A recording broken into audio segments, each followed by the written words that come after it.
Mga manag, ihaw.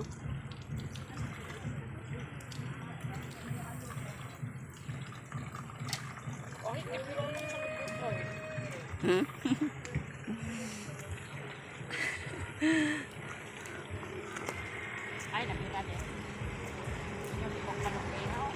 Insao na, adobohon na.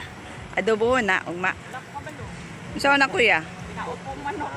Sayang luto ra. Pinaupong manok? Manok. Kapoy naman sa tayo. Manangan mo desisyon ng say. Pinaupong manok. Kung pinatayo ding manok. Tayo. Oh, nakadapa. Pinaupong manok daw ni. Luto na sa asin. Ala, naubos na ang manok ni Ate Lydia. Giihaw ng uban. Gamay na lang imong manok. Nanaalagi kay kuan kalapati man na, no?